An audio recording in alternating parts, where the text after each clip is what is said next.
They'll cut it. Here we are today in the studio with a gentleman from Boston, David Weinstock. He's representing DW Capital out of Boston. Massive capital raiser. He is now traveling around the United States and seeking different networks and collaborations with investors. And we're here to discuss how it all started and who he is today. And same with me. David will be asking me some questions on where Bridgewater started and where I started as an entrepreneur, and where we are today as both we are actually sometimes doing business together and find it very important to discuss and show what we do and how we make our capital multiply, sometimes 2x, sometimes 3x, and more. So, David, thank you for joining me today and in this uh, cozy studio. We're here to discuss some of the things that have happened along the way in your past and how you became who you are today. So, tell us a little bit about where it all started, why you chose this industry, who you were before, and where you are today.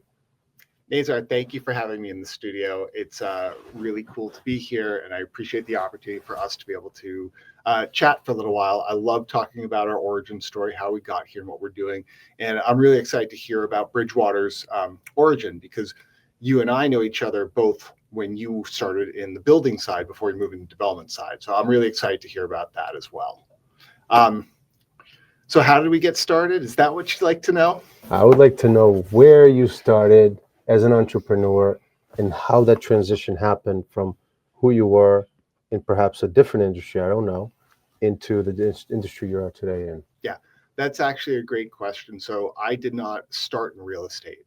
So I started as a computer geek in my teen years. I put in one of the first networks for Polaroid Corporation, as well as New Pro Windows in the greater Boston area. I'd hooked up with some older guys at the time when I was a teenager.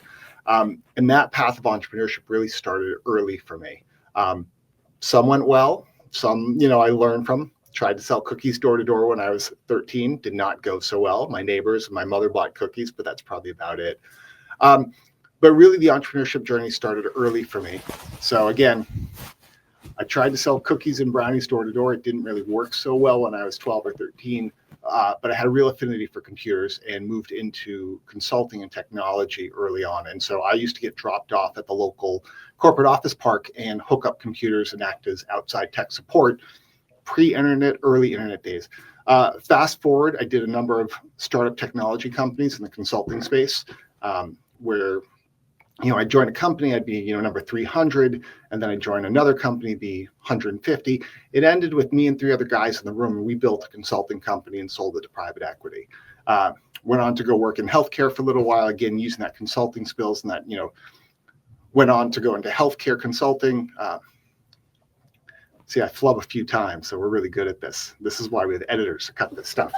And then I took a stint working for the nephew of George W. Bush, Jonathan Bush at Athena Health, where I worked in the healthcare IT space, working with their hospitals and large clients to help them improve it. So really, at the end of the day, before I jumped out on my own, and really at the end of the day, there's only two things that I really loved. There's two things that I really love doing, and I think that's the thread for my entrepreneurial journey, is I really like solving problems. And whether it's in technology or business, management consulting really fit me for a long time because solving problems is something that I just really like doing. The second is I really like working with people and building relationships.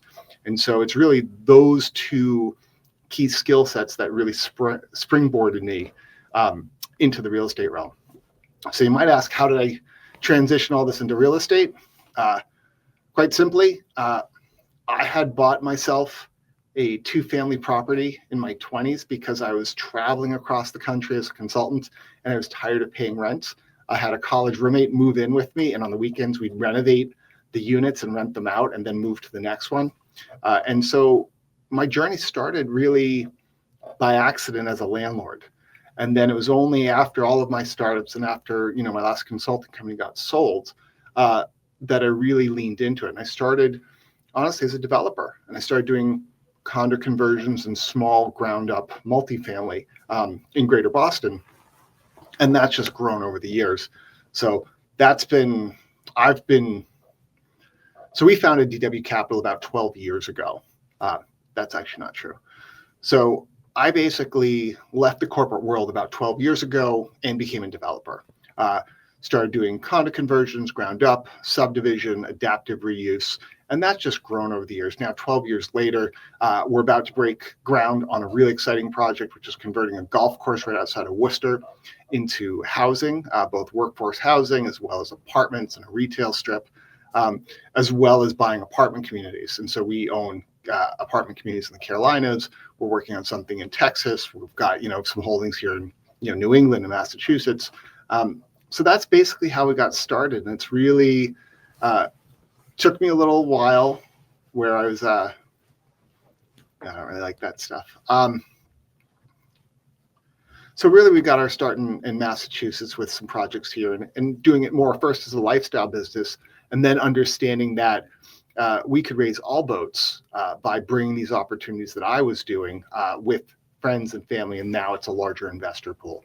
But really the goal here is just to, preserve capital, create growth, and provide opportunities that a lot of people don't have direct access to. This isn't what their full-time job is. This isn't what they're exposed to. And by being in this world for the last, decade or so, I've really created a great network. I understand how projects get done.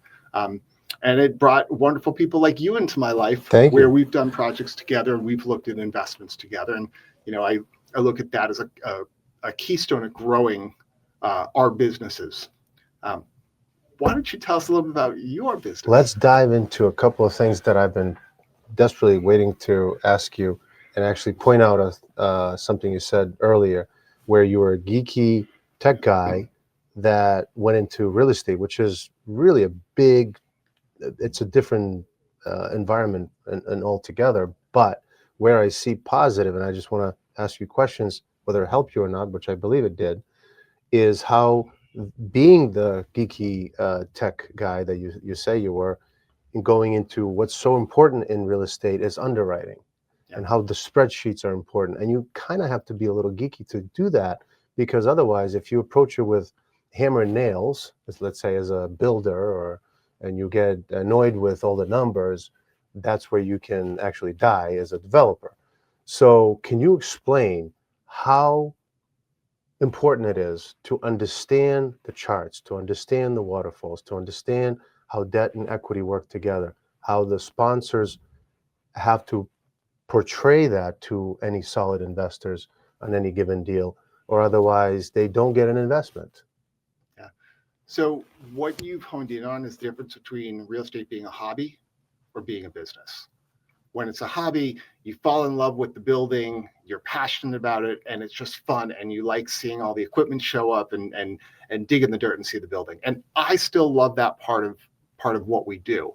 But in order for it to be a business, it has to run like a business. It has to have a sound business plan. It has to have an outcome. And most businesses have inputs of capital and investors and the capital stack. And so, really the translation from technology to this is it's about solving problems, but you have to solve the problems on the paper first to make sure that it's viable and makes sense to do before you ever put a shovel in the ground. And I'm sure you know plenty of people, clients, past situations where people get excited, put a shovel in the ground, but they didn't really do their homework on the numbers or what it's going to cost. Or maybe they know what the cost to build, but not the cost to operate it or pay the taxes. And I think that's the critical piece. And not only that, not to interrupt, but just to add, not only that what I see a lot of, let's say somebody had land passed on to them or a building, and they think that going to the planning board and thinking that something is going to get approved is really the path to the project. When really, how many times, well, I have seen and witnessed and been asked to buy something that passed through ZBA, passed through planning board. They call it permitted project. I hate that word because it's not permitted. Project. It's not permitted yet. Ready to go. You just got through a hurdle that's okay. A bunch of chairmen said aye, and it's approved. But but that's just a path to say you can do this. Yeah. But can it be done is the other question. Yeah. And we call that can never get out of the ground. Yeah. Well, there's an important path when you go from raw dirt to an operating project. And the goal here as a business is to add value at every step along the way. And so whether we're partnering with folks and someone's doing that entitlement, do they have land that they're contributing to a project, that does add value. But at the end of the day, to your point about this is still a business and still a numbers What's game. has been permitted, can it be actually financed? Correct. Is the biggest So issue. we've had this conversation many times. We can get this approved, but what does it cost to build? What is it worth in the market? What can you rent? And if it doesn't create the yield, again, we have investors. It's our translation of building things, which we like to do, still has to have oxygen from the capital markets, The rate from of investors. return, yes, absolutely. And so if an investor is going to put their money into something like real estate, which again has tremendous benefits, but we're competing with their bank account, the stock market, mutual funds and bonds. And so we have to be better. We have right? to figure out, well, we're providing a slightly high, well, we're probably a lot higher, but a lot of cases it's either slightly or better returns than what they get in most of the markets with a longer tried and true approach to it. But it's just one piece of their portfolio. But you can't offer the same return for no risk and then work on a real estate project with some But would you say that risk. the real estate, being fair to all other investments, like, call it crypto and real estate and stock market and bonds and buying liens and I can keep going. Would you say that there's something more positive in real estate than other investment vehicles, and what would that be? Or maybe the one thing that you would point out? My opinion, and again, I think a lot of people share this opinion. There's a difference between investing in an asset or a market. People have done tremendously in crypto, and that's really been based on the market expectations of if you bought a Bitcoin 10 years ago, that it's higher demand and people bought more. It's not actually underpinned by anything concrete of value. You can't visit it, you can't touch it, you can't feel it. You can't actually buy something within crypto. You can transfer it as long as people are willing to translate that to local currency in dollars and then buy something. But it's a totally different thing. That's investing in a market. Investing in an asset is physical sticks and bricks that holds up. I think real estate's very different. There's many reasons why real estate sings. Tax benefits, capital preservation, and growth. At the end of the day, real estate is an operating business underpinned by physical sticks and bricks. You have land that has intrinsic value. We're not creating any more of it. You have a physical building that creates an economic opportunity to run a business in it. And whether you are an industrial warehouse with Amazon trucks coming in and out, or whether it is a multifamily building with people living there, that is the economic output. People need a roof, they need a facility. And then that, as that grows in demand and value, grows over time. So real estate is very different than the market. So you can make money in all of them, but the ones that let me sleep at night are the ones that I know are physical sticks and bricks, have a defined business plan, and we know that it's been tried and true over the last 100 years. And I just want to add to that, like, for example, yesterday I was going to bed and I just wanted to watch a little bit of TV. And my principles of watching TV, if it doesn't add to my bank account, I don't watch it. So I'm looking at... You're missing out on some great shows. No, what's that? Castles. I don't remember. But anyways, I looked at trends of Microsoft, and I look at the charts, and I'm thinking, like, I see going up and going down and going up and going down, and I look at all other different stocks, like, say, Amazon, and granted, if you got into it early and you stayed in it, but all I'm saying is that if we're talking about simple, take a period of time, say 24 months or less, 16 months.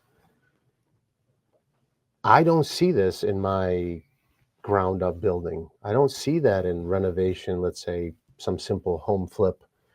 Just don't see it. I see interest rate will definitely tell what your property value is.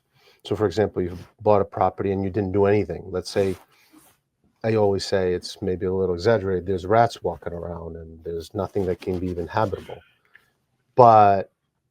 And you just let them be there, have the rats live.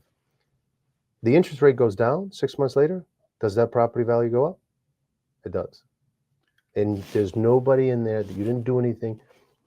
Yeah, granted, we can talk about you spent taxes on this, things like that, but the value goes up. Now, worst case scenario, the value maybe goes down a little bit, but you're not going to lose the majority or half of it in that transaction. You bring up an interesting case.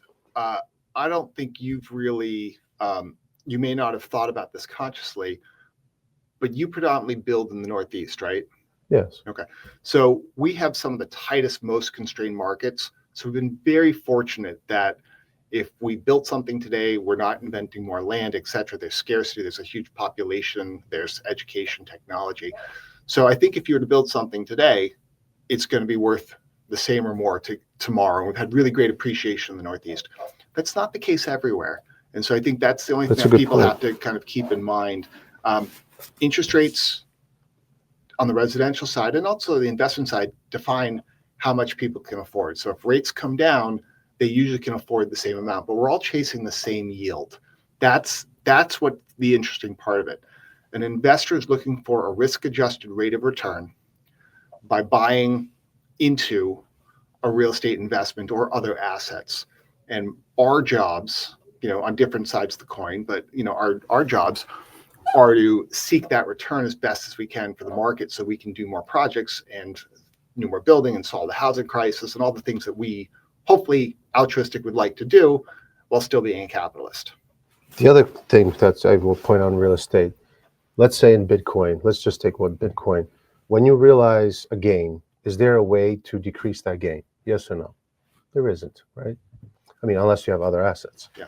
If you are in stocks, you have a gain and you sell. Actually, I'm not going to say 100%, but I do know that even if you have a gain and you didn't exit, you still have to report the gain and pay taxes on it. I already don't like it. Yeah. Well, in real estate, is there multiple ways, yes or no, multiple ways to wash out your capital gains or any gains whatsoever? Yeah, I feel like I'm being grilled for the one-on-one, but Nazar, you're right. Real estate, and there are some other assets, but they're one of the very few that are such a great hedge against inflation in that, rents go up, but your debt is fixed, but there are tremendous tax benefits. You can refinance a property and take all that capital out, return it to your investors, use it for other things, and you're not paying taxes on that. You can sell the property, and as long as you buy a similar or greater size property, you could do a 1031 exchange, and you can defer, not pay those taxes. You could be working in development in an opportunity zone and defer your taxes and then have a step up in capital gains. So real estate has many, many positive tax treatments. I mean, you'll see that many large endowments and pension funds and family offices hold tremendous real estate assets, partially because of the tax benefits. We've worked with the family office and they basically said, we buy things so that we don't pay taxes. That doesn't mean you didn't increase your net worth. Doesn't mean that you didn't increase your balance sheet. Doesn't mean you didn't make any money. You're getting just used means to the dollars. You didn't realize a liability in front of IRS. Well, I think the most important thing is you get the value of your dollars growing without the drag of the taxes. Now, I will say one thing. I am a progressive, which is very rare in this world that I work in.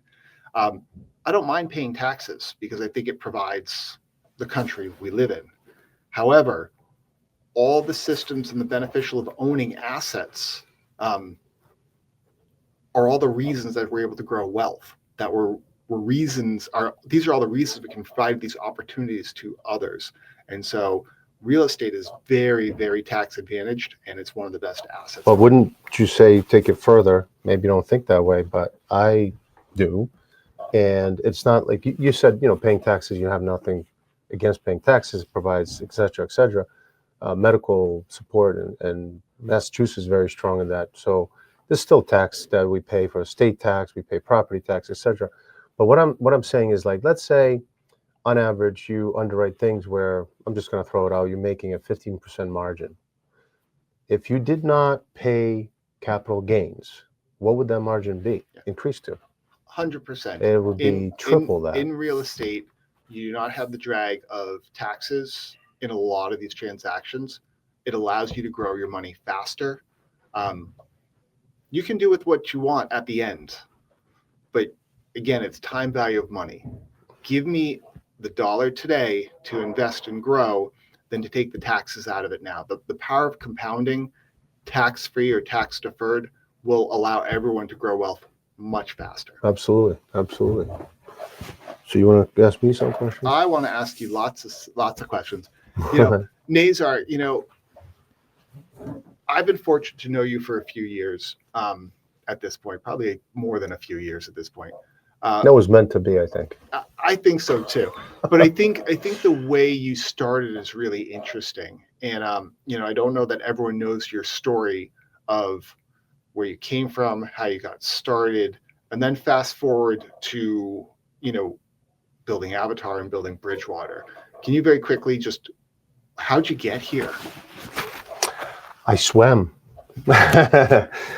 So immigrated when I was 15 years old. I won't talk too much about it because I think I talk on almost every podcast about it.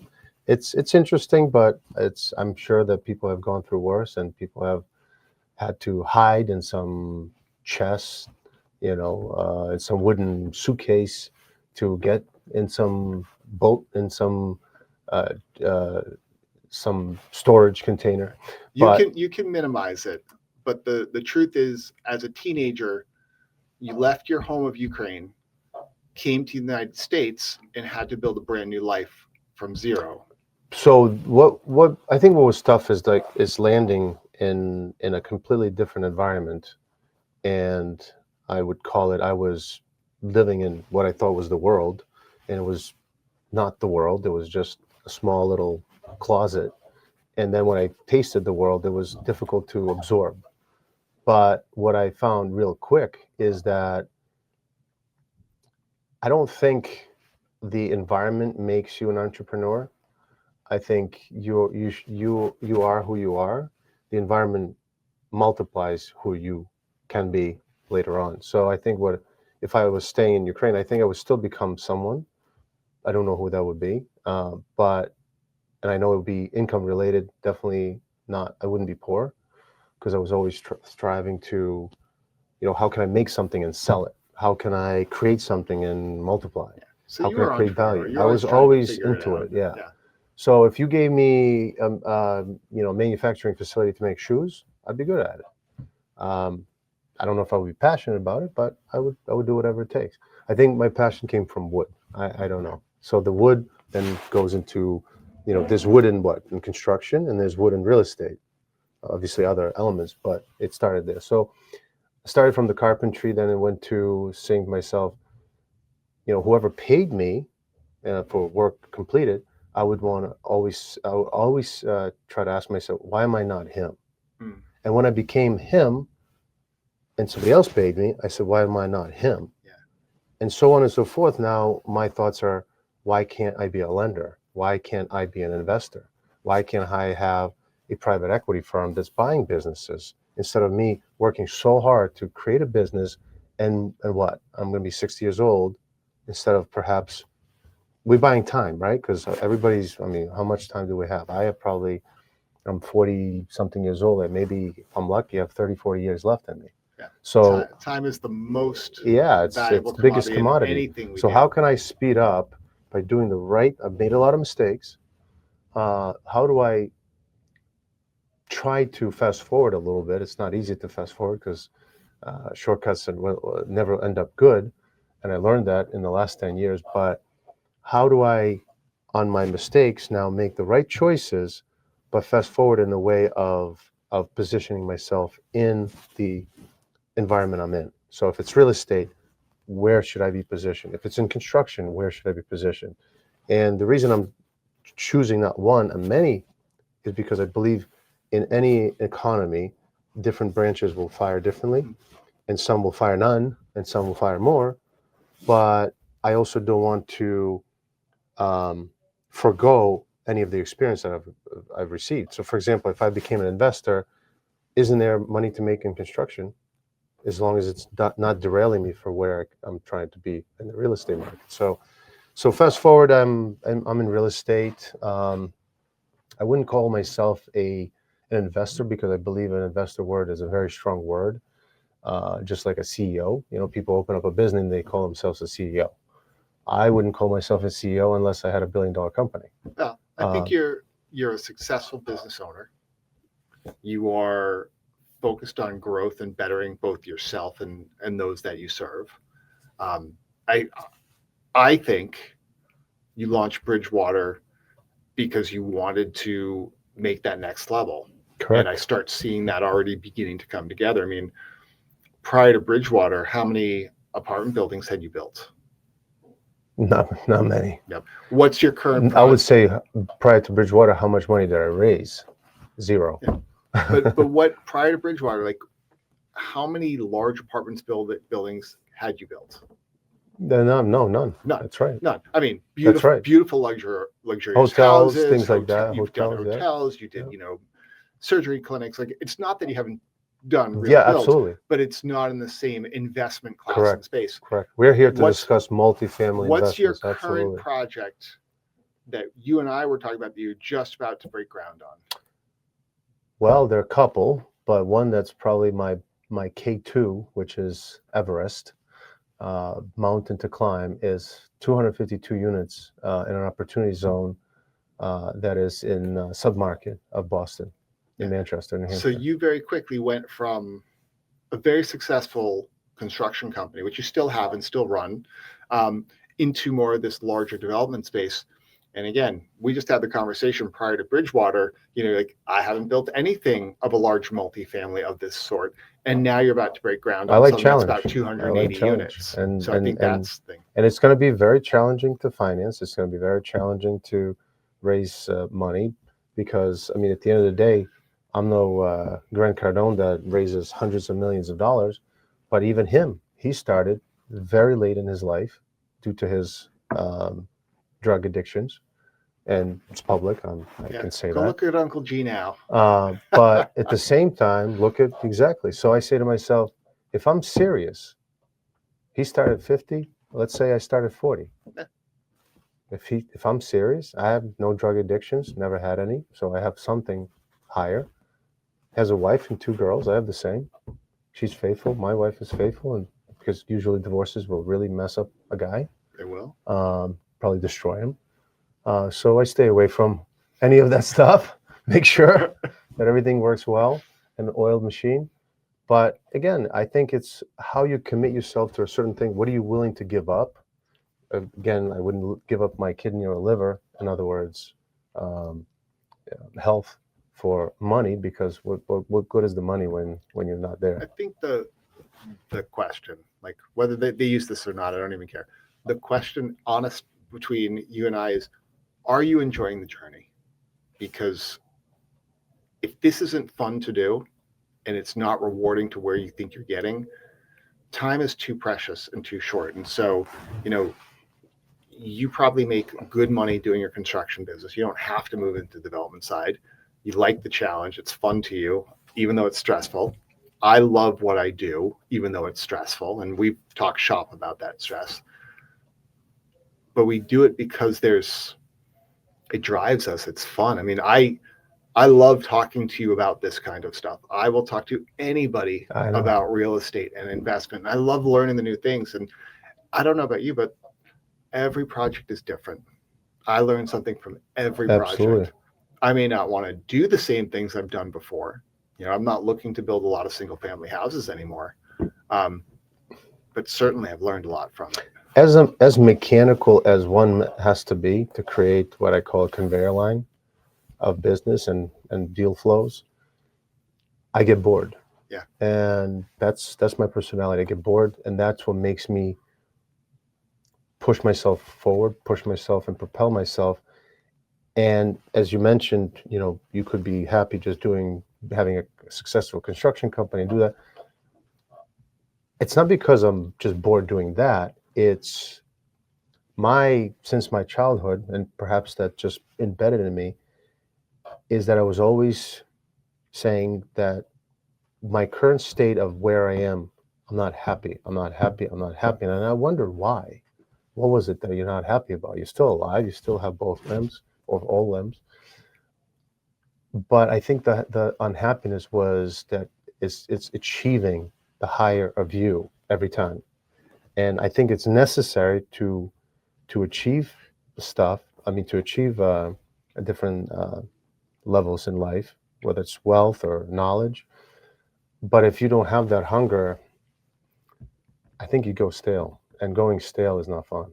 Yeah. So when you say, are you enjoying it? There are many times I don't enjoy it at all. Yeah. I mean, it's work.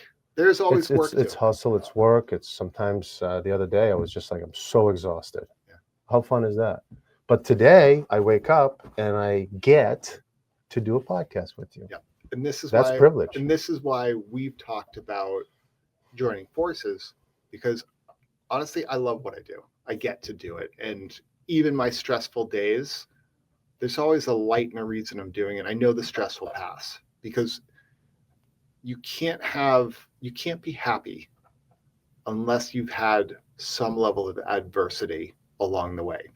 It's about the journey. It's not about the destination. The trick is trying to figure out what that right path of growth is, where it's the right level of stress and you can get to the other side of it versus it breaking you down too far. So I don't recommend 18-hour days. I don't do those anymore. Let's go to the fun stuff. I want to hear about your projects. All right. Really want to hear. Yeah, let's talk about fun stuff. The stuff we want to talk about, the fire. Yeah. So I'm beyond excited about our upcoming Mount Pleasant development. So Mount Pleasant is an old golf course about 10 minutes from Worcester that we're going to be converting in phase 1 to housing. We've got for sale housing, probably starting in the 500s, which is really hard to do in Massachusetts. It's very affordable for Massachusetts. The median price is probably $600,000 or $700,000, and as you get closer to Boston, it's $1 million. So obviously, this is affordable. We have a housing crisis. I'm really excited about that first aspect, and that's the anchor for this site. But that's less than 40 acres of a 220-acre site. So I really think that for the next 10, 15 years, we'll be working on this site, improving the area near Worcester, creating a focal point in the community. And honestly, I'm just really excited to do it. And we've got the beginning group of investors coming in right now. They obviously get a first right of all future phases within the master community. So there's an incentive to come in early for folks that are interested. But it's really going to be great. And I don't think we'll ever see land like this. I don't think I'll do a lot of. But I like how you phased it. I mean, I know it's necessary. Well, it's actually not necessary. We could have gone big bang and gotten a potential institutional player, or raised a lot of capital. But I think the risk and reward for that is outsized. And what I really love about doing this, again, my problem solving on the site, and I've got a wonderful development advisor, Bob Fox, who's been working through the entitlements, and he's been at this for a couple decades as well. So I've got a good advising group around us, and great land planners and great engineers. But the way we're thinking about it is, I want to think about the entire site as Lego blocks. Put down the Lego block we're going to use today. So our first piece of road and our first set of houses, so it can basically stand on its own. And then as that gets built out, put the next Lego block down. And what it does is, one, it allows us to establish the community faster, because you don't have to build a year and a half of a road system. So we can have people living there sooner and create a community. And the second is, it reduces the risk for the investors, because instead of biting off a really big piece for a year of roads and then start building houses in the second year and then going another 3-4 years, we've pushed all that down. We could be building houses in 6 to 8 months after closing on a site where you normally would need at least a year. I mean, that's what I was saying. If you go to one phase, you're burning a lot of cash, a lot of interest, a lot of debt, burn rate, as we call it, when you're not phasing it. So you're not making the you're not making the progress tighter that way. Yeah, and we have the opportunity on a master community to do it that way. If you're building, I toured a beautiful 300-unit apartment community that was just built. It's one big building. They don't have an opportunity to phase anything. And so what they have to do is build the entire building, and then they can go back and lease it up. So that's the only way you can create some benefit there is your construction methods. And we've been really bullish and looking at modular a lot to kind of speed the time from the time you get in the ground to the time the first person walks in and saving can the use time. it. Yep, saving And the burn. In this environment, if you've been watching interest rates and the cost of capital, like that's the difference between a profitable project and not. So if something that normally takes 2 years to build from start to finish, you can take a year off of that. That's huge. That's really even huge. 6 months. It's Huge. huge. Absolutely. So that one we're really excited about. We continue to build houses down to our subdivision in Millis. We continue to work on our apartment communities. Millis is an upgrowing town. Great town community within the 495 belt, a little south of Boston. It's a bedroom community for what town? I mean, it's really commuting to greater Boston. It's really not that far at all. Get country living, but with great school systems. So you can get a house for about $1 million and still work in Boston? Yep. So that's if you think about, that's very affordable. You think about the surrounding areas to commute and be close to Boston and the surrounding areas with a good school system. Yeah, that's anywhere. I mean, where I build, greater Boston area, Millis is not that far away, but the Lexington and Belmont and all the Newton and Wellesley, all these towns, those are the premier income per capita, even recognized recently. Lexington was first in the country and Winchester was second in the country per capita. For sure. Again, it's different. In those towns, you're not getting a house for, you'd be lucky to get a new construction for just over $2 million. Yeah, and that would be on the low end. Well, that'd be a small cookie cutter house. Yeah, it's interesting as you go to the different markets. And again, I started my career building condos in Newton and Cambridge, which were very expensive metro areas. I actually prefer to be in the surrounding belt outside of greater Boston because that's where more need is and more affordability to do it. And so if you've got city dwellers with high incomes that want to buy in the Seaport, beautiful area, buy in Wellesley, wonderful area, great. There's some people like yourself and others doing beautiful houses. But then there's everybody else. And so they're tougher to sell. Well, they take a little longer. You have to have. You're burning off your profit. It's a different risk profile, because for a house that cost you $1 million for the land, another $1.5 million to build it, you have to sell it for $3.5 million, $4 million between, all the interest costs and all the carrying costs. And now you're in a different bracket. And the marketing. Yeah. And you are now a much smaller buyer pool. For me, we are, again, because we've got investors behind us and what we're trying to do, we're focusing on something that hits more of the broad market. But these are beautiful homes. They're probably high for the area because it's new construction. New construction is always higher, but we actually offer opportunity, and we offer when no one else is listing houses and there's no inventory and no one's leaving their homes. Here's an opportunity. We are building brand new housing, and so people can move into these communities when they couldn't before. So I believe there are 3 phases in that project, right? Yep. And you're on your last one, I believe. We're on the second of 3. So we have a main road which is fully sold out, which is about 20 houses, and then we've got 2 cul-de-sacs which have 10 to 12 houses each on them. We're about as we tape this today, it's mid-November. We're about halfway sold out on our first cul-de-sac, and we'll probably be opening up the last phase in about 3 months. Are you taking reservations now? We are. Great, So we're doing semi-custom homes. We've got 3 models to choose from. We just opened up a first floor master or first floor primary bedroom option. So that's appealing to a lot of folks that are looking for multi-generational that's super living. important. Yeah. Super important, because I always say you break your leg, you don't want to go up the stairs. You have your mom. Like what I've found out a lot lately is that the care is very expensive. So the folks are having their moms and dads moving in to save the money. And where are they going? I feel like myself, I would have a hard time putting my mother in the basement. Yeah. I would go to the basement myself. Yeah. Because that's how I grew up. Yeah, I think there is a pocket opening up for either multi-generational living, where the parents might live with the kids, or an elderly parent, instead of going to a nursing home or needing care elsewhere, might move in. And so having a first floor option is great for that.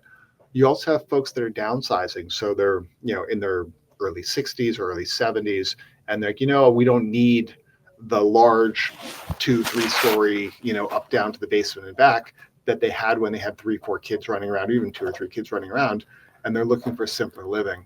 And this provides options for both. So would you say that folks are now looking for, let's say, if you were providing value of someone for yourself with 2 kids, would you rather take, say, 4 bedrooms that are good size, or would you rather take 5 bedrooms but all of them are a little smaller?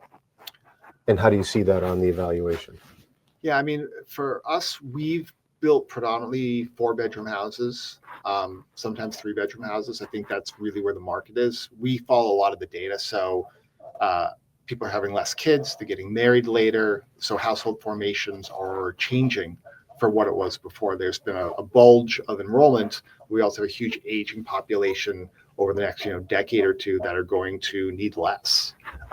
So that's really what we look at. And so I think 3 to 4 bedrooms is very common these days. At Mount Pleasant, we'll probably be building 2s and 3s because we're targeting more of an entry level place. So a 2-bedroom home would be going for what? Low 5s, wow. Maybe the high 4s, depending on when they get in. Obviously, at the very beginning, they might squeak in at the high 4s, but it's going to move up there. Again, still compared to the $1 million homes. Oh, absolutely. It's going to be attainable. And you're still maintaining this beautiful landscape and stuff. It's still beautiful. You get a yard.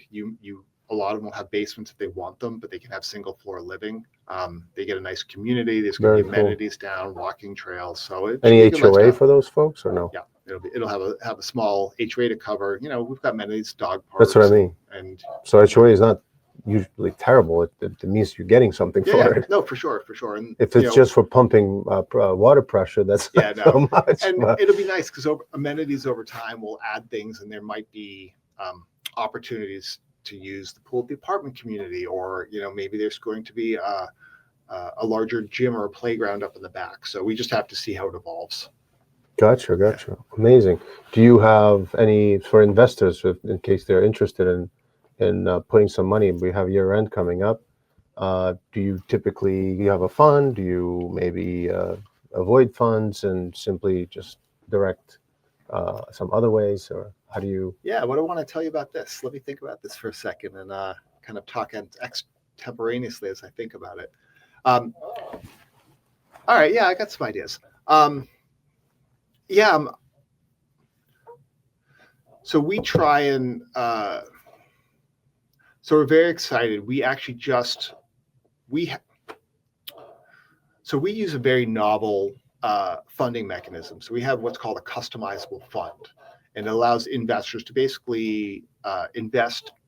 It feels like a brokerage account. So we've got a virtual cash balance, and then each asset that we bring within the fund, investors get to opt into. So it's not a blind fund. Mm-hmm. And so we are always putting things into the fund for investors, whether it's our deals or other people's deals. That's not true. It's only my deals right now, but someday we could do other people's deals. Yeah, I don't know that I have much to say on this. Let me think about this one more time. I'm very excited to let you know that we just converted our fund, which was historically a 506B fund, to become a 506C fund. Reading through the acronyms and all the numbers, what it basically means is historically our fund was private. And so unless you had a direct relationship with someone on the team, and we've spoken before, we didn't share those offerings with anyone except for those people. So you had to be on the inside circle.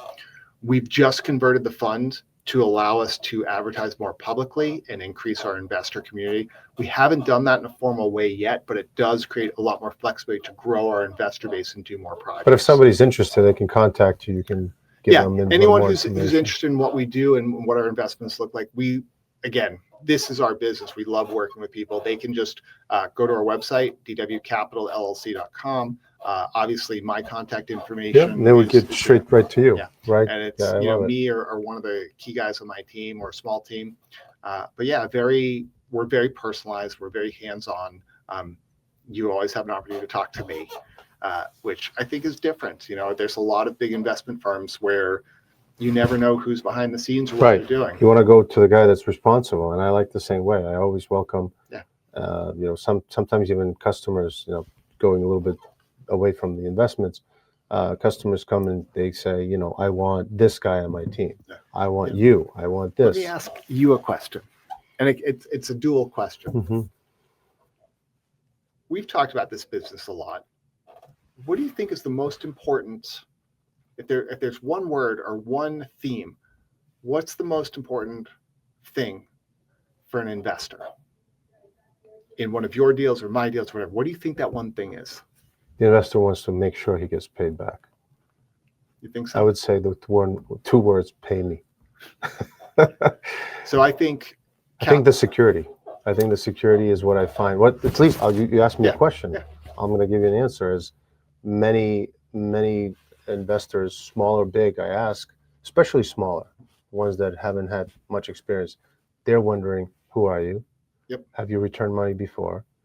Are you honest? Are you going to do something shady? Where's that money going? Is it going into the project that you're talking about or something else?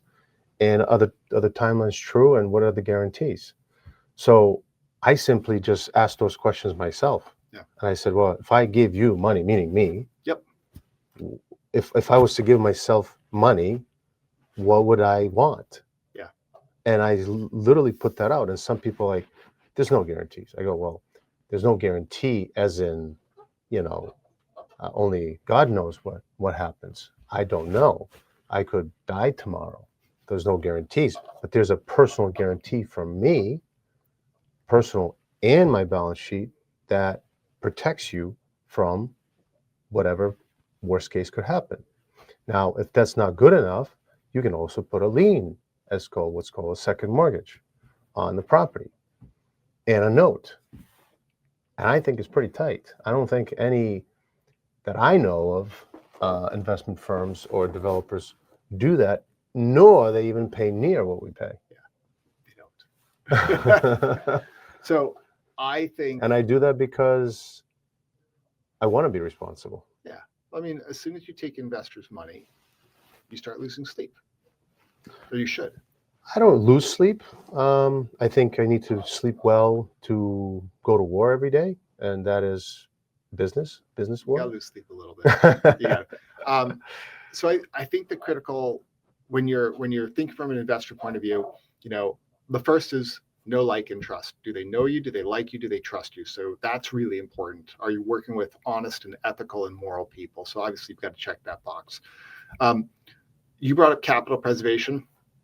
Obviously, I think they're not looking to invest with you unless there's some level of capital preservation is the plan, if that's the investment strategy, or it's a risk-adjusted return.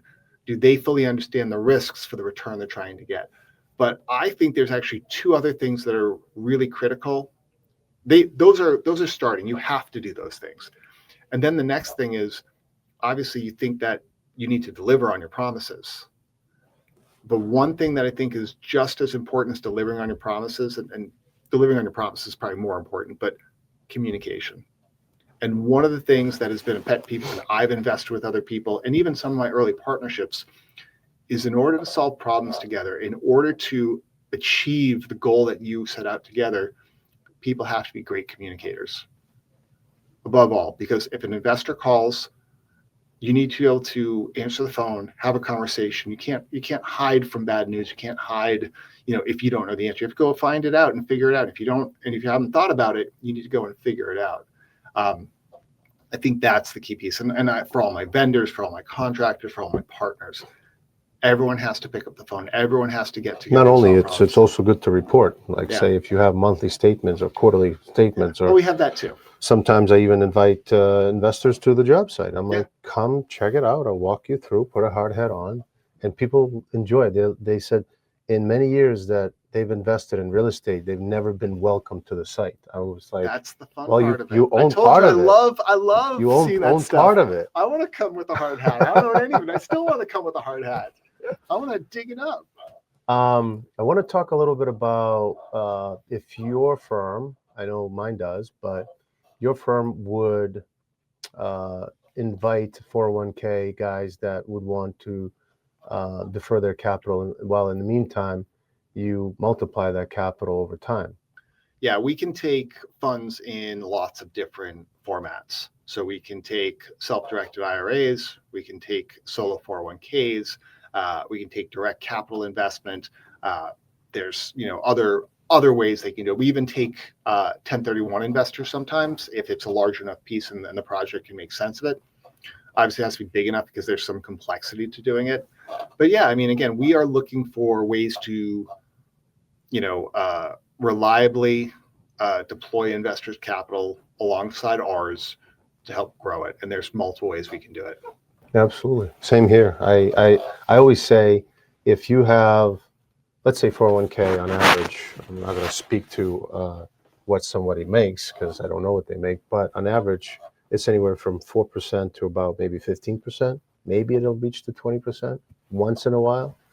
I know now it's doing pretty good, but who knows where it's going to go. But we have steady 30 to 31%. It's steady. So there's no ever like, well, I guess the economy's not doing that well, we'll pay people 15. Or the project took too long and we didn't make any money, so we can't share that much. It's guaranteed return. It's called preferred return. So the preferred return, meaning that the investor and the bank providing the debt, get paid first. We, Bridgewater, gets paid third, meaning that we could get paid nothing.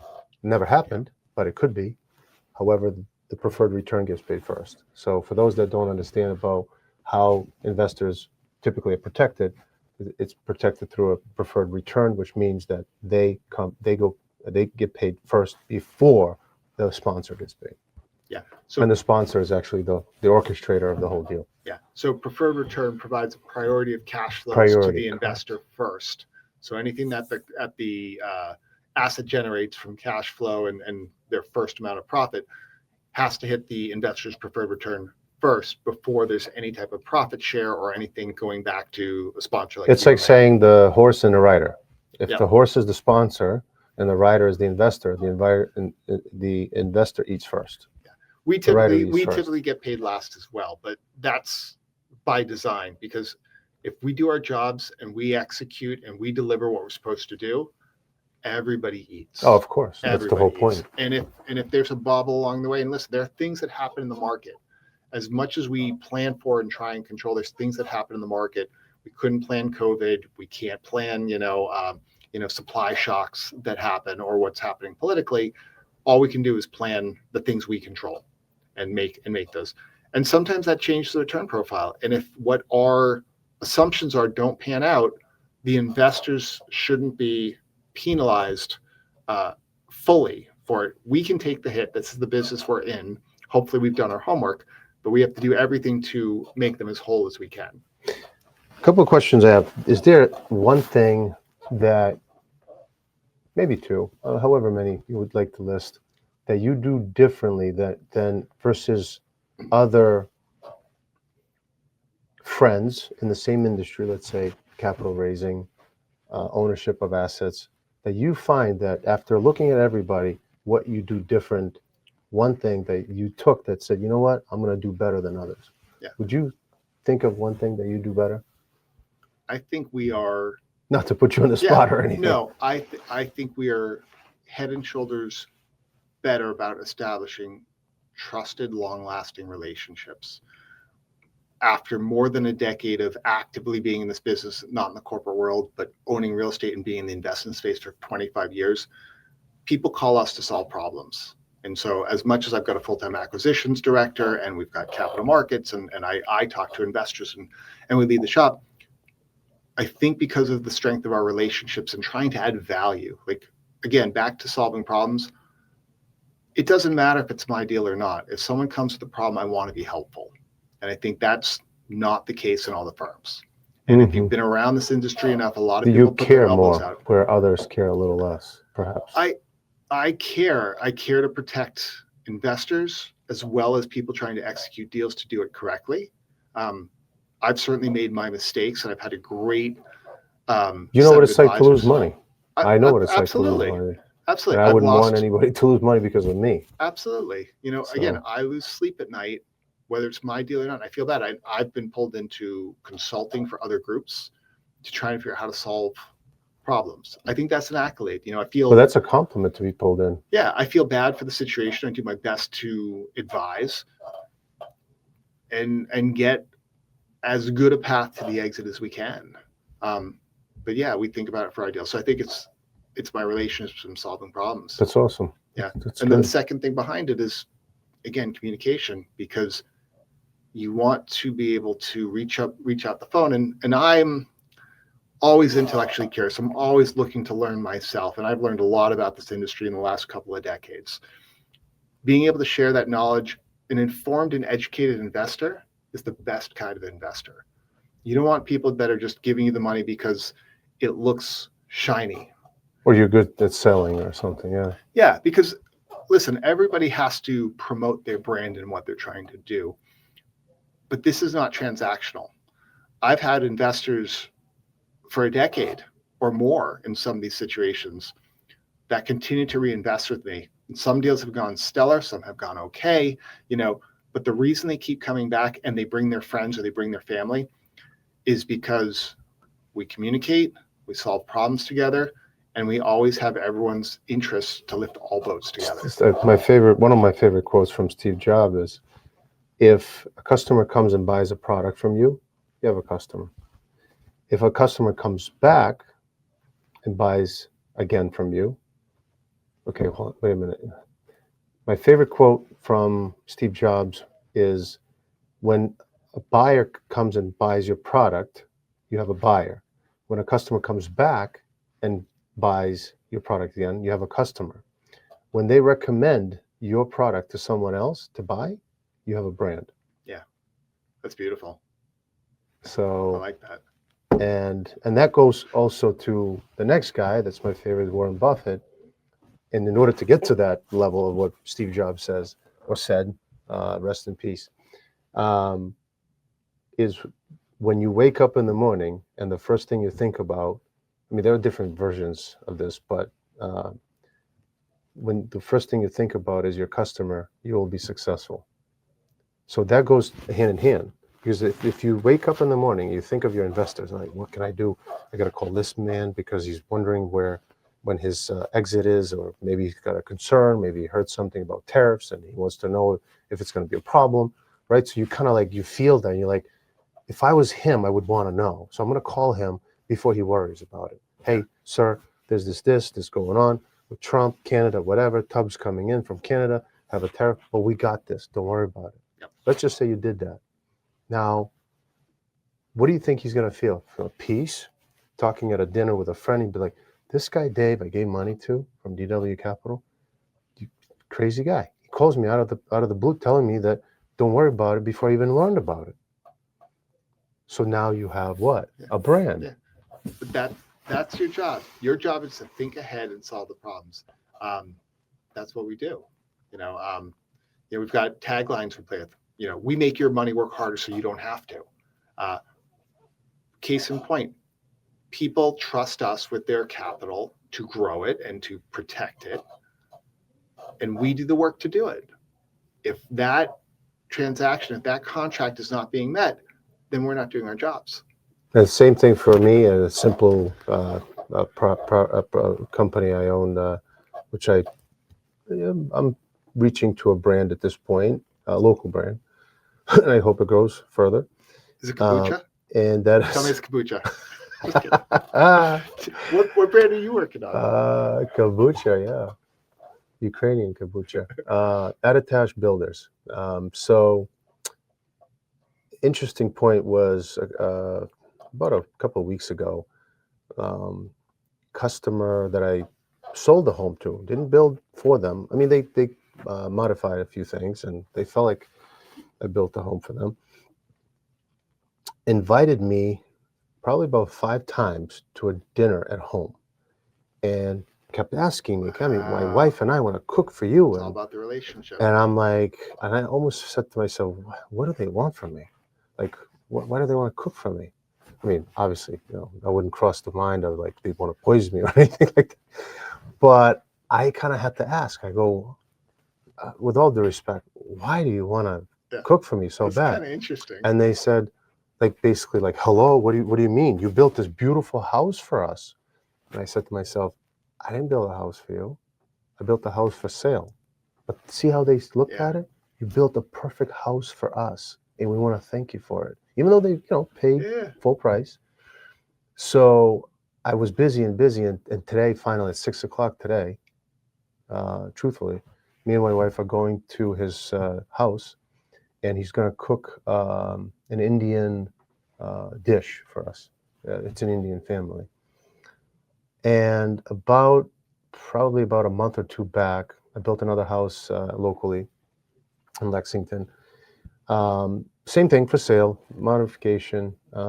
Couple was pregnant, having a baby soon. So they were very excited to purchase a home during even high interest rates. It comes to a point where now not only I have customers calling, he's asking to invest.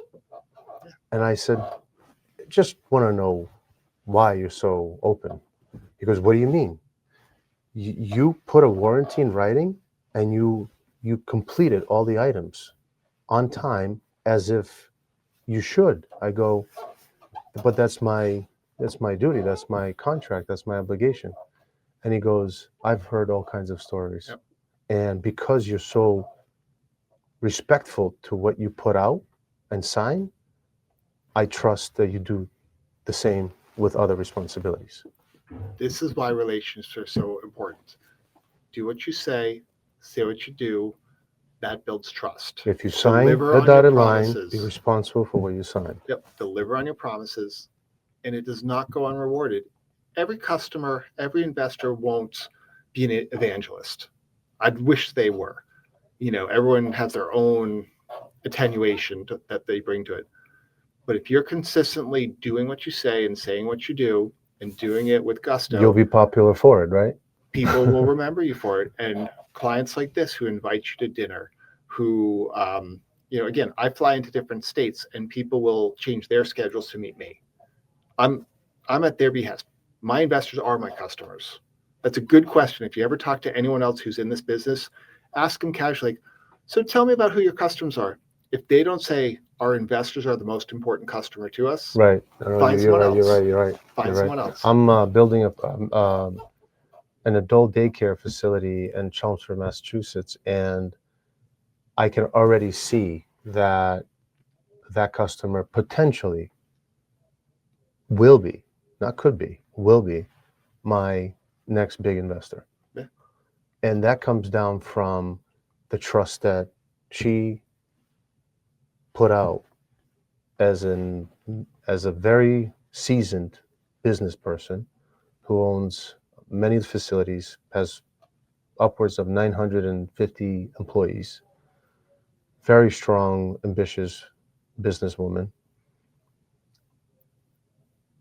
has tons and tons of experience in building. One thing she said to me, you're doing things a lot differently than other builders that I've worked with. And I said, said to myself, like, what?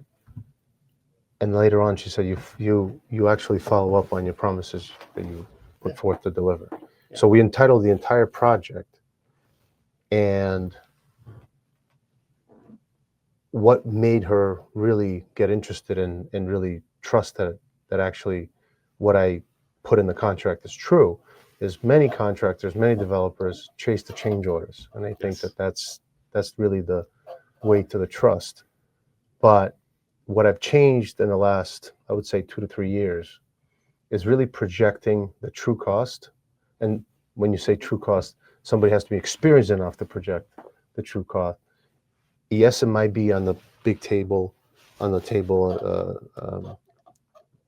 shocking to the cost. Maybe it's a little too much, maybe not, but that's what it is. So from entitlement, literally from entitlement, testing the soil, all of it, I had to sign a fixed deal. That's not easy to achieve. That's not But easy to why was I achieve. able to do it? 20 years of experience. Yep. I've been through. Are you telling me if you didn't find ledge, there wouldn't have been some change there? Well, it's been tested. Okay. So we had Just a preliminary. asking for a friend. We have a preliminary. No, it's just it's process preliminary contract, which is giving us the rights to test everything for a fee, and then once we know all the possibilities and unknowns, wetlands, testing, geotech, uh, any soils, trees that can be and cannot be cut, we now know what we can do. So yes, so definitely all the feasibility stuff was over, and then the final contract was signed. So I think what I'm saying is at some point we figure it out if we want to as entrepreneurs, and the point is to stay on course, stay on course, stay on course, stay on course. It's just the law of the universe is that you will be on a better narrow path. When I say narrow, you're not like this. You'll be more on a narrow path after all of this experience that you've had and all these lefts and rights that you fell and flopped and fell in your face and beat up your face and etc. And you healed and got up and still moving forward. It's just inevitable. You will be successful. Before we look at any project, the market's important to us. So we only go in growth areas. So population growth, economic growth, jobs, because we know that there's a lot of variability in this business. So we know if we're in a high demand area where there's housing demand, it will lift all boats. So that's criteria number one. The second is really looking at the team and the project. So we underwrite things and look very, very hard at all the numbers. We run our own numbers. We look at what's been provided. And then we have to basically solve for an investor return. If it's not going to provide the return, it's not worth our time and not worth our investors' time. We looked at over 400 deals last year to get to one that we went under agreement on at the very end of the year. So there's an awful lot of groundwork done before any one project ever sees an investor. Well, a very, very flawless process. Yeah. I like it. And then otherwise, we've been very fortunate over a decade of building relationships. People come to us to solve problems, and I found a lot of projects that way. Hey, we've got this situation. I don't know what to do with it. And I love those things because I think whether it's a land deal, whether it's a development deal, whether it is a distressed seller, there's not that many distressed sellers really in the market, but there are situations that cause sellers to be flexible on their terms. So loans coming due, etc.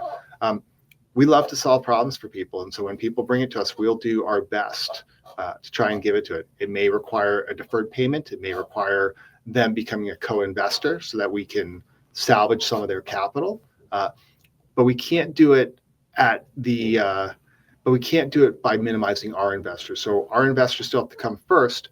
But if we can solve a problem and bring our investors together to solve the problems collectively and lift all boats, we love to do it. What do you think is the trend now? Where do you see the trend of investments in real estate? Do you see like a new path forward?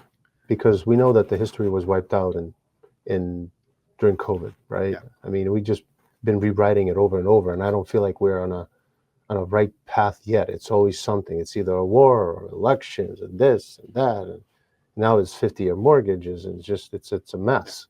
We live in cycles. There's always a cycle, but I think so I operate in two spaces: existing value-add multifamily, so we buy existing communities and try and improve them, or we build new housing. I think the existing multifamily market is really tough right now. I think with interest rates high, even though they're coming down a little bit, there was a big boost of building and then it kind of drew back. I think it's just a hard market to find the diamond in the rough. You're right about the cycles, because when the single family housing becomes super expensive to finance, right? Higher mortgage rate, less mortgage, they go to the multifamily. All of a sudden the interest rates go down, they leave the multifamily, go and buy a house. So they're in and out. And what I find, I'm not sure what others do, but I know what I need to do is being a builder, being a developer, I'm now rolling out another model as it needs time to mature. But let's just say I have a tenant, and the tenant lived in my apartment for 5 years, whatever, and they're ready to exit. What I find that it's very important to find out where's the money going, meaning your customers walking out the door to go give their money to somebody else, and I'm jealous of that. So what can I do? Where are you going? Oh, we're going, and I think it's very important to ask that same client. I don't call them tenants; they're my clients. Um, where are you going in 6 months? Are you going to renew the lease? No, we're not renewing the lease. Where are you going? Oh, we're going to buy a home. Where? You see where I'm going? Mhm. So why can't I build a home for you? Why aren't you going to my subdivision? Mhm. That's very important. What I've also seen important to understand in the hotel investments, we're involved in those, Avatar Construction, is the extended stay. Extended stay is extremely important and trending very well now because of immigration, and a lot of people are in transit, and they going to an Airbnb is expensive.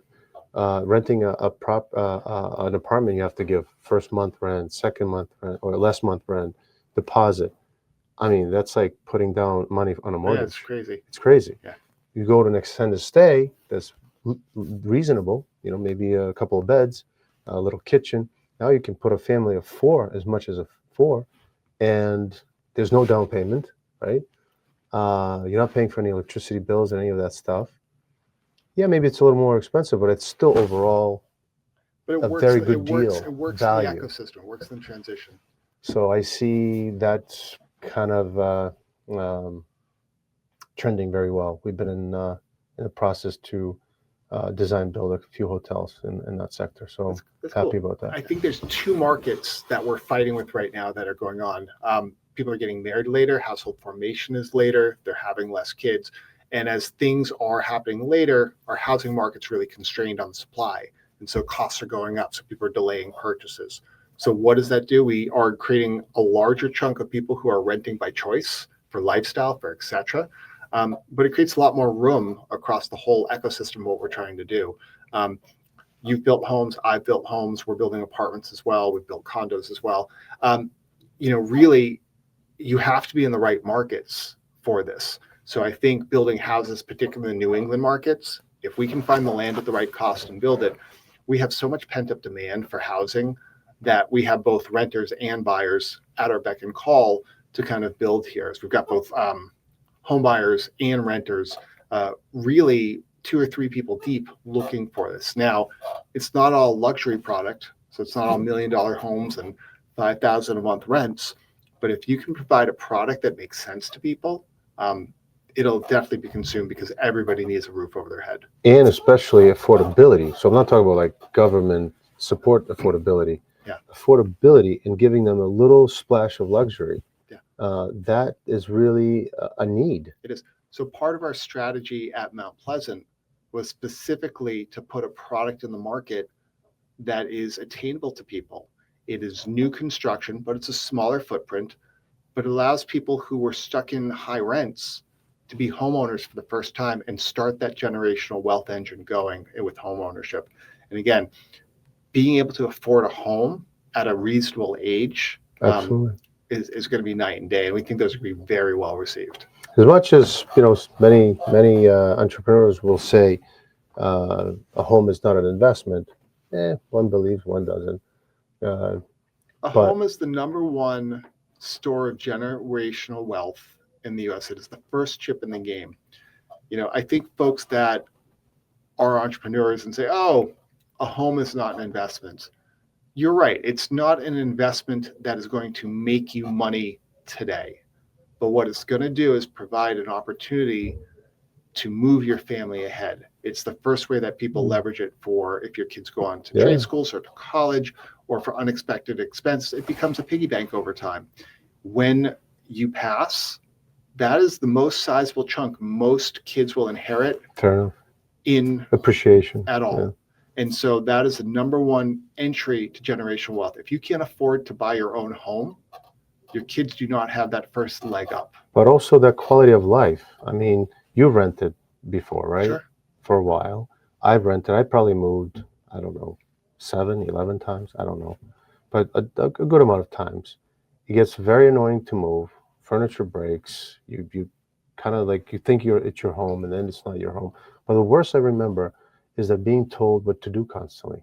Yeah. Don't do this, don't do that, don't put this here, don't park here, move here when it's snowing, move there. And it just got to the point of just like, I want a home, I mean, please. that's the So slice that's of what the you're trying to provide. Is That's the slice of the American dream. if the $500,000 Your own home, four right? walls. If the $500,000 home is not available in the area, those people forever. I mean, we all understand we're here to make money. Yeah. But you're also providing a value to the society for a very affordable. In this market, I mean, everything's up and up. It's all Butter's relative. up, tomatoes up, but you're providing an affordable, brand new home Yep.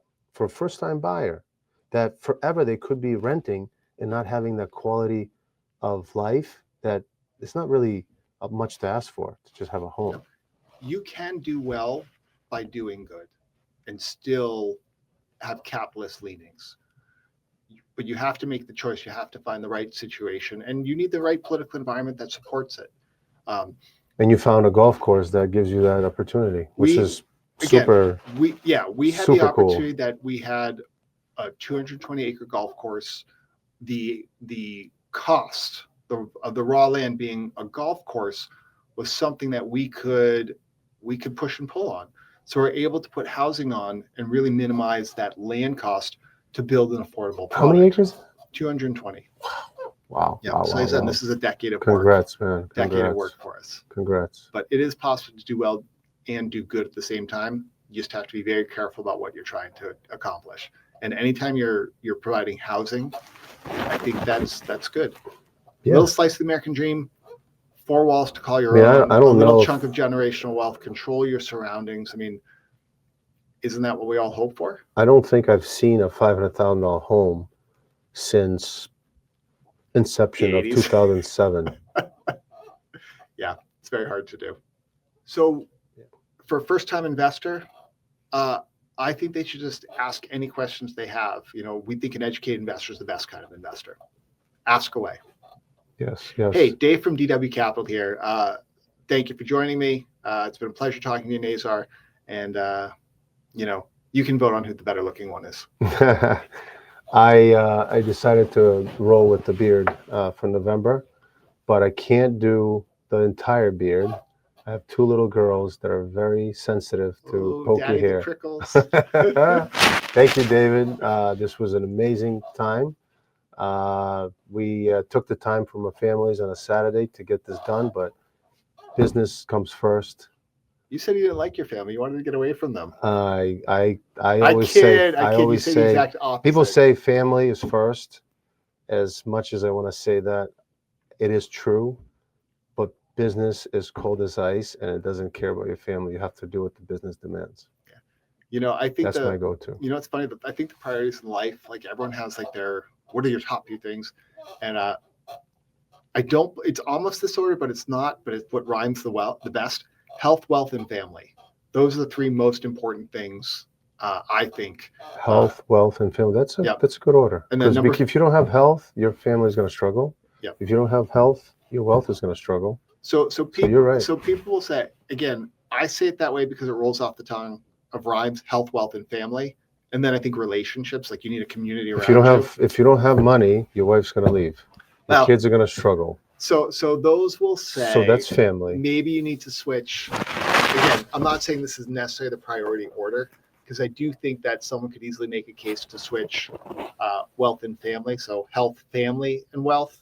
But it is hard to provide for your family and to maintain health if you don't have the means to do it. And so if you're fortunate enough, they all kind of hang together. Health, wealth, family, relationships, and a community. It depends who you're speaking to. If you're talking to a businessman, he's going to say, absolutely, you're right. If you're talking to somebody who works at a job where, they go find another job, we can't just go and find another business. We have to start over. I heard a really scary statistic lately. So if you look at the way wealth is divided in the country between those that have a salary and those that have assets, those who are working for their money are holding on to less and less every year, whereas those that actually own assets are growing. And so if you think about that whole bifurcation in the US and also globally, the rich are getting richer, the poor are getting poorer. The deciding factor is those that own assets and those that don't. So getting an entry into like real estate, owning businesses, owning things that generate capital for you and can grow on their own versus your own time that you trade for it is the difference to being comfortable in life and just having to stay on the hamster wheel. Yeah, I mean, to the point that, somebody, let's say, even has a job, instead of putting the little bit of piece of cheese to whatever that is, call it Bitcoin, call it stock, call it anything, putting some kind of investment and then converting it to a hard asset and then getting out of your 9 to 5 and then taking the equity out of that asset and multiplying it, learning how to do it for someone like you or myself is really the way to get somewhere when you retire. Maybe, you don't know, leave something for your kids. Yeah, we should all be so fortunate, right? Yeah, absolutely. But again, these stiffs that are working every day. It was good to have a podcast with you. Yeah, pleasure. All right. All right. Thanks, man. Maybe some lunch? Yeah. And if